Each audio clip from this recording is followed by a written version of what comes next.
आज हमने वीडियो बनाने के लिए एक ऐसा टॉपिक चूज़ किया है जिसके बारे में आप अपने रिश्तेदार, अपने दोस्तों या किसी न किसी से कभी न कभी ज़रूर सुना होगा। इसको लेकर हमारे समाज में एक अलग ही तरह का भय बना हुआ है। इसी के बारे में आज हम विस्तार से चर्चा करेंगे। मैं डॉक्टर अब्दुल हन्नान और आप देख रहे हैं अपना YouTube channel inside medical education.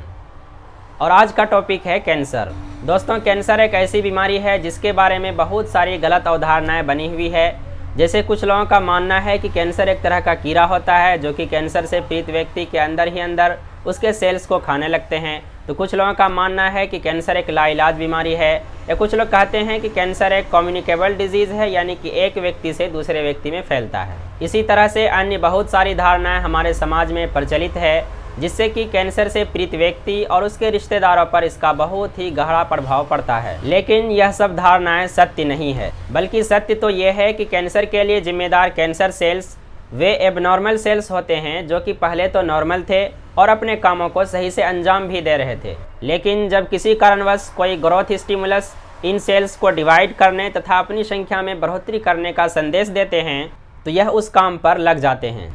और नॉर्मली होता यह है कि जब वह ग्रोथ स्टिमुलस ख़त्म हो जाता है तो यह सेल्स अपने फर्दर ग्रोथ को रोक देते हैं, यानी जहाँ तक उसको ग्रोथ करना चाहिए था वहाँ तक ग्रोथ होने के बाद स्टिमुलस ख़त्म होने तक वह अपने फर्दर ग्रोथ को रोक देते हैं।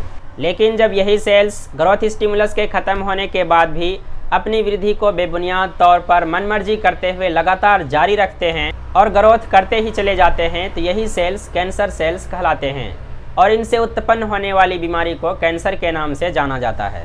दोस्तों, आपके मन में यह सवाल ज़रूर आ रहा होगा कि आखिर कैंसर सेल्स किस तरह से कैंसर से पीड़ित व्यक्ति को नुकसान पहुंचाते हैं, यानी कि कैंसर सेल्स का नुकसान पहुंचाने का क्या मेकानिज़्म होता है। तो चलिए उसके बारे में भी जानने की कोशिश करते हैं। दोस्तों, ऐसा इसलिए होता है क्योंकि शरीर के जिन हिस्सों में भी कैंसर होता है वहाँ पर उपस्थित कैंसर सेल्स अपनी संख्या में एबनॉर्मली तौर पर वृद्धि करना चाहता है। तो किसी भी सेल्स को वृद्धि करने के लिए न्यूट्रिशन चाहिए, एनर्जी चाहिए।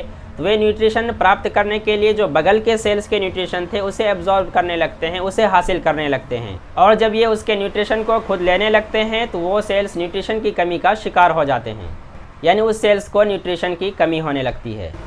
कैंसरस सेल्स अपनी न्यूट्रिशन की डिमांड को पूरा करने के लिए नए नए ब्लड वेसल्स भी बना लेते हैं, जिसके बाद ये होता है कि जो हमारे बॉडी के और भी इम्पोर्टेंट सेल्स थे और सेल्स को जितनी न्यूट्रिशन मिलनी चाहिए थी उतना उसको नहीं मिल पाता है, बल्कि न्यूट्रिशन का अधिकतर हिस्सा जो है यह कैंसरस सेल्स के पास आने लगता है, जिसके वजह से हमारे बॉडी के जो वाइटल ऑर्गन्स हैं उसको नुकसान होने लगता है और वह धीरे धीरे डिस्ट्रक्ट होने लगते हैं और वह अपना काम करना भी बंद कर देते हैं। इन्हीं कारणों से कैंसरस सेल्स को तो एनर्जी मिलती रहती है, न्यूट्रिशन मिलती रहती है, लेकिन हमारे बॉडी के वाइटल ऑर्गन्स को जितनी न्यूट्रिशन मिलनी चाहिए उतनी नहीं मिल पाती है, जिसके वजह से व्यक्ति का धीरे धीरे वेट लॉस होने लगता है और उसे कमजोरी का एहसास होने लगता है और वह बहुत सारी परेशानियों से घिर जाता है।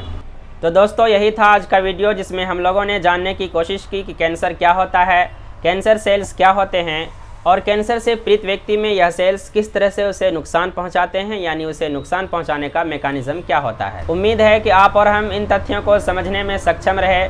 इसके बाद भी अगर आपके मन में किसी भी तरह का कोई क्वेरी हो तो आप बेझिझक कमेंट बॉक्स में कमेंट कर सकते हैं और हमसे सवाल पूछ सकते हैं। Hopefully this video will be helpful for you. Thank you for watching.